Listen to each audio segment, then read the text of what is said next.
People often think of American history as a straight line. They think of clear beginnings and obvious endings. But history is never that simple. It's full of twists and turns. It has forgotten moments and local heroes. Sometimes, what seems like a small event at the time can become huge later, and sometimes a big event for some people might not mean much to others. This is true for how Americans celebrated their fight for freedom. Many people just think of July 4th. That's the big one. It's the day for fireworks and parades. It's when we remember the Declaration of Independence. But there was another day, a day that was very important to many people, especially in one particular city. That day was Evacuation Day. Evacuation Day remembers March 17th, 1776. On that day, British soldiers finally left Boston. This was a huge deal for Bostonians. The British had occupied their city for years.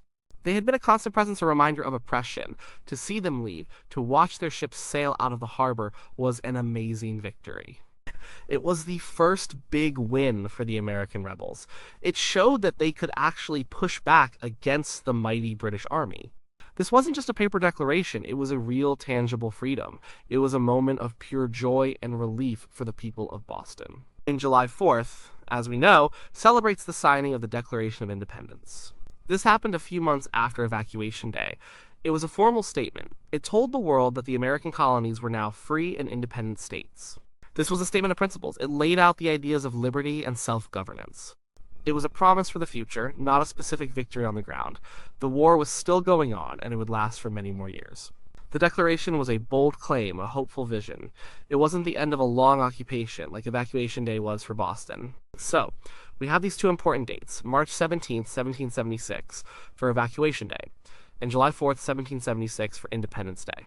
Both marked crucial steps in the American Revolution, but they marked different kinds of steps. One was a military victory, a local liberation. The other was a political declaration, a national statement of intent. When these events happened, no one knew which one would become the lasting symbol. No one could predict which day would capture the hearts of the whole nation. In the early years of the United States, celebrations were often very local. There wasn't a strong national government telling people what to celebrate. Communities chose their own heroes and their own defining moments. For Boston, Evacuation Day was huge. It was their moment. It was a day that directly affected every single person who had lived under British rule. They saw the end of it with their own eyes. It was personal. July 4th, while important, felt a bit more abstract at first. It was about principles and ideas. The fighting continued, and many people still felt the weight of the war. Think about it like this. If your house has been occupied by unwelcome guests for a long time, and then they finally leave, that day is a giant party. You clean up, you celebrate your freedom from their presence. That's like Evacuation Day for Boston. Now, if you then write a letter saying, from now on, this is my house and I make the rules, that's also important. But it's a different kind of importance. It's a statement of ownership and intent. That's more like July 4th. Both are essential, but the feeling they evoke, the kind of celebration they inspire, can be different. This difference in local versus national importance is key. It helps us understand why some people might have celebrated Evacuation Day with such passion. It was their specific liberation. It connected deeply with their immediate experiences. July 4th, on the other hand, had the potential to unite everyone. It spoke to a common ideal, a shared vision for all the colonies, not just one city. But it took time for that vision to truly take hold and become the dominant national holiday. The question of whether Evacuation Day was celebrated more than July 4th is an interesting one. It makes us look closer at history. It forces us to consider that our national story has many layers. And sometimes those layers include local celebrations that for a time might have felt just as, or even more, vital to the people experiencing them. It's about how memory is formed and how different events compete for a place in the national consciousness. We need to explore both of these days. We need to see how they were honored, and then we can really understand their different paths. For the people of Boston, March 17th, 1776 was a day etched into their souls. It was not just another date on the calendar. It was the day they got their city back. The British occupation of Boston had been harsh. Soldiers were quartered in private homes, supplies were scarce, the port, a lifeline for the city, was closed. Daily life was a constant reminder of British power, so when General George Washington's forces managed to fortify Dorchester Heights, overlooking the city, it forced the British to make a choice. They could attack or they could leave. they chose to leave. The sight of those British ships loaded with soldiers and loyalists sailing out of Boston Harbor must have been an incredible relief. It was a moment of true liberation. It was a victory won by strategy and perseverance, not a bloody battle. And it happened right there in their city. This made Evacuation Day deeply personal for Bostonians. It was their triumph. It was the first major military success for the Patriot cause. It proved that the American forces, still quite new and untested, could stand up to the most powerful army in the world. From very early on, Boston celebrated Evacuation Day. It wasn't just a quiet remembrance. It was a full-blown public holiday. The celebration started almost immediately after the British left. People rejoiced in the streets. They shared stories of their hardships and their newfound freedom. As the years went on, these celebrations became more organized. They took on a formal structure. This showed how important the day remained in the city's memory. One of the main ways Boston celebrated Evacuation Day was with parades. Militia companies would march through the streets. They were proud, showing off their uniforms and their discipline. These parades weren't just for show. They were a reminder of the military effort that had driven the British out. They celebrated the citizen soldier, the local men who had stood up for their rights. The parades often included military bands playing patriotic tunes. People would line the streets cheering for the soldiers. Children would wave flags. It was a vibrant, noisy affair. Speeches were also a big part of Evacuation Day. Orators would stand before crowds, recounting the events of 1776. They would praise Washington and his army. They would remind everyone of the tyranny of the British and the blessings of liberty. These speeches were not just historical retellings, they were often passionate political statements. They reinforced the values of the Revolution, they encouraged civic virtue, they talked about the importance of freedom and the dangers of losing it. These were powerful moments that helped shape Boston's identity. Sometimes banquets and public dinners were held. Important citizens, veterans, and officials would gather to share a meal. They would offer toasts to Washington, to the Revolution, and to the city of Boston. These dinners were often lively, with lots of patriotic fervor. They helped build a sense of community and shared purpose. They reinforced the idea that Evacuation Day was a common bond for everyone in the city. It is interesting to note that March 17th also marks St. Patrick's Day. This overlap sometimes led to interesting situations. As the Irish population grew in Boston, St. Patrick's Day also became a significant celebration. For many years, both holidays shared the date. Sometimes they even shared parade routes or public spaces.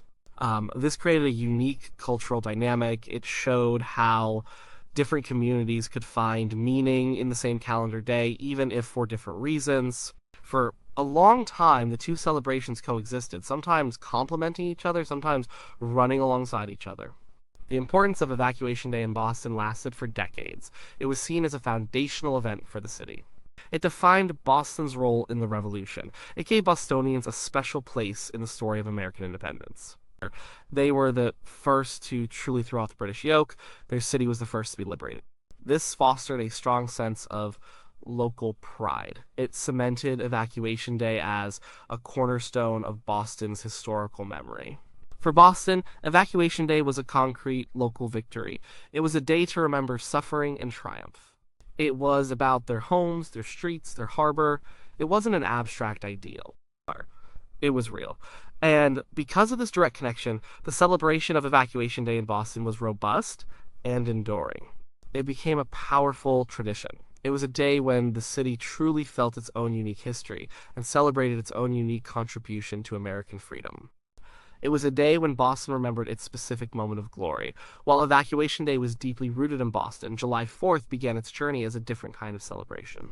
It wasn't tied to a specific battle or the liberation of one city. Instead, it marked a statement. It was the formal declaration that the 13 American colonies were no longer colonies. They were independent states. This happened in Philadelphia, a central place, but it was a message meant for everyone. It was about the birth of a new nation, not just the freeing of a single town. The Continental Congress approved the Declaration of Independence on July 2nd, 1776. It was formally adopted on July 4th. John Adams, one of the key figures, believed July 2nd would be the day remembered.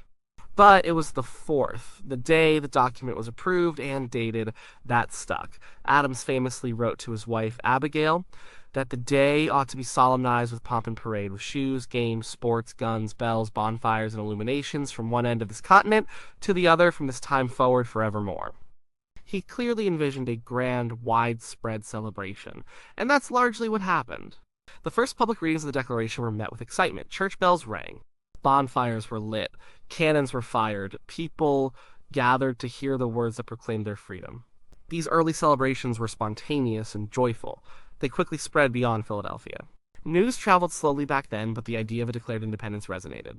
As the Revolutionary War continued, July 4th became a day for military displays. Soldiers would parade, officers would give inspiring speeches. These events served to boost morale and remind everyone what they were fighting for.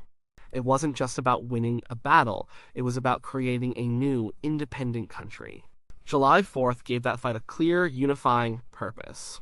After the war ended in 1783, July 4th truly began to solidify its place. It became a national holiday by custom, not by law, for a long time. Different towns and cities across the newly formed United States started celebrating it. These celebrations often involved readings of the Declaration of Independence. This was a way to teach citizens about their rights and the principles of their new government. Orators would give long speeches praising the Founding Fathers and the ideals of liberty. Toasts were a big part of the festivities. People would gather in taverns or public halls. They would raise their glasses to the President, to the Constitution, to the spirit of '76. Each toast often came with a specific sentiment. These events were social and political. They allowed people to express their patriotism and their political views. Fireworks, though not as elaborate as today, were also used early on. They symbolized the illumination of freedom and the triumph of light over darkness. One of the most powerful reasons July 4th gained such national traction was its ability to unite diverse states. The Declaration wasn't just for New England or the South or the Mid-Atlantic. It was for all the colonies. It spoke to universal ideas of human rights and self-governance. This made it a perfect day to celebrate a shared identity as Americans, regardless of where someone lived. It transcended local interests and focused on what brought everyone together. Political parties also played a role in July 4th's rise. In the early Republic, Federalists and Democratic Republicans, two opposing political groups, both used July 4th to promote their ideas. They would organize their own celebrations, featuring speakers who aligned with their party's views. This competition actually helped entrench the holiday. Both sides wanted to claim the spirit of the revolution, so they enthusiastically celebrated the day it was declared. This constant public engagement kept July 4th at the forefront of national memory. By the early 19th century, July 4th was widely recognized as the preeminent American holiday. Even though it wasn't officially declared a federal holiday until 1870, its status was clear. It was the day everyone looked forward to. It was the day children learned about their country's founding. It was the day communities came together to celebrate their shared history and future. The sheer scale and spread of its celebration across the entire young nation quickly outpaced any regional holiday, no matter how important that regional holiday might have been to its own community. July 4th became the ultimate symbol of American independence. The question, did Americans once celebrate Evacuation Day more than July 4th, gets to the heart of how national memory is formed. The short answer across the entire country is no, but for a very specific place, Boston, the answer might feel like yes, for a time. The real story is about how these two important days took very different paths. One became a local treasure, while the other became a national icon. Several factors explain this divergence. The first, and perhaps most crucial, is the scope of the events themselves. Evacuation Day, as we've discussed, was a specific military victory. It was the liberation of one city. A hugely important city, yes, a cradle of the Revolution, but still just one city. The impact of the British leaving Boston was immediate and profound for Bostonians. For someone living in, say, Virginia or South Carolina, it was good news, but it didn't directly affect their daily lives. It was an encouraging sign, not a personal triumph. July 4th, on the other hand, was a declaration for all 13 colonies. It was a statement of principles that applied to everyone. It wasn't about a specific place being freed. It was about a whole new nation being born. This universal appeal gave July 4th a much broader base for celebration. It could be adopted by any town in any state and feel relevant. It spoke to a common identity, a shared destiny that transcended local boundaries. Another key factor was symbolism. Evacuation Day symbolized the end of occupation. It represented freedom from a physical presence. It was about removing the chains. This July 4th symbolized the creation of something new. It represented the right to self-governance, the ideals of liberty and equality. It was about building a future. While both were about freedom, the Declaration offered a more aspirational and unifying vision for a brand new country. It provided the philosophical framework for the entire revolution. Then there's the role of leadership and promotion. Many of the founding fathers, like John Adams, actively promoted July 4th as the day to remember. Their letters, speeches, and public actions consistently pointed to July 4th as the moment the nation was born. They wanted a single, unifying date that all Americans could rally around. It helped to forge a sense of common purpose in a diverse and sometimes fractious group of states. There wasn't a similar push from national leaders to elevate Evacuation Day beyond its regional significance. Washington's victory in Boston was celebrated, of course, but the day itself didn't get the same national push as the Declaration. The actual experience of the war also played a part. While Boston was freed in 1776, the war dragged on for 7 more years. Many other cities and regions experienced occupation, battles, and hardship long after Boston's liberation. For them, Evacuation Day held little direct meaning. They had their own local triumphs and tragedies. But the Declaration of Independence was a touchstone for everyone still fighting. It was the cause, the reason for all the sacrifices. Also, think about what a national holiday does. It helps to solidify a shared story, a common narrative for a diverse population. The United States was a collection of distinct states, each with its own history and identity. And July 4th provided a much-needed common thread. It gave everyone a single day to reflect on what it meant to be an American.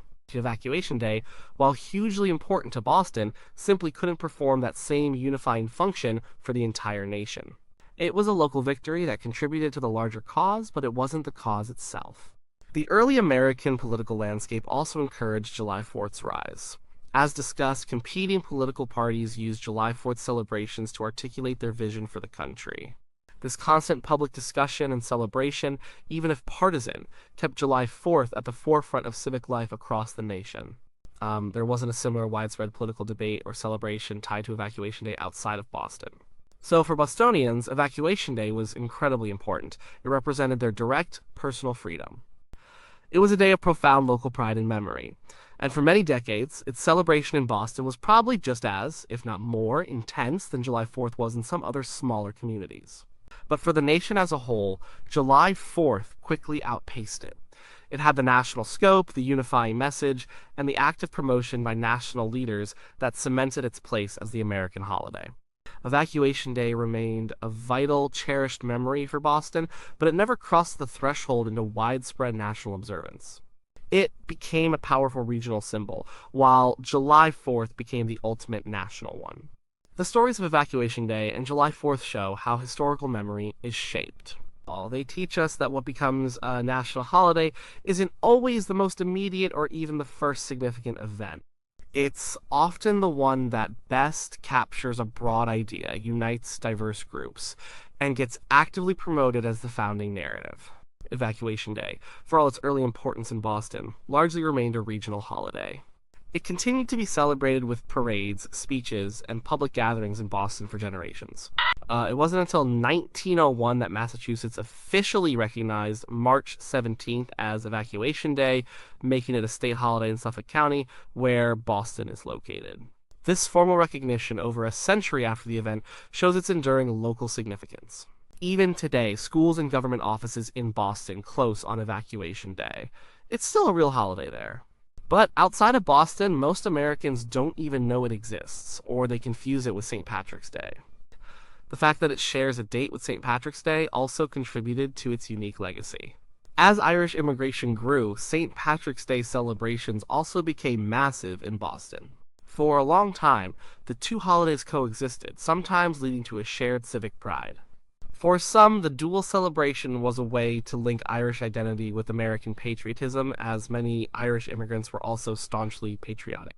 But over time, the national and international popularity of St. Patrick's Day, fueled by a global diaspora, began to overshadow Evacuation Day even in its home city. While Evacuation Day is still observed, it often feels like a quieter, more local remembrance compared to the green-clad exuberance of St. Patrick's Day. The July 4th, on the other hand, marched steadily into the national spotlight. It became the day for all Americans. Congress officially declared it a federal holiday in 1870 alongside Christmas, New Year's Day, and Thanksgiving. This solidified its status. From simple readings of the Declaration to massive fireworks displays, it grew in scale and spectacle. It became a time for family gatherings, barbecues, and community events across the entire country. It connected people from different backgrounds through a shared story of national origin.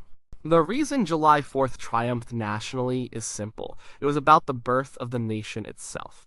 It represented the grand experiment, the ideals of liberty and self-governance that were meant for all Americans. As Evacuation Day was about the successful defense and liberation of a critical city, a crucial early victory. But it didn't carry the same universal message of national creation. It was a piece of the puzzle, an important one, but not the whole picture. So, to come back to the initial question, did Americans once celebrate Evacuation Day more than July 4th? Nationally, no. July 4th quickly became the more widely celebrated and nationally significant holiday. But in Boston, and perhaps in some very specific parts of Massachusetts, Evacuation Day was deeply cherished and celebrated with intense local pride for many decades. For those people, in their city, it was probably just as, if not more, meaningful than July 4th. It was their specific liberation. History is full of these kinds of local memories that fade from the national consciousness. We remember the big unifying stories, but it's important to also remember the smaller, more regional ones. They add richness and depth to our understanding of the past.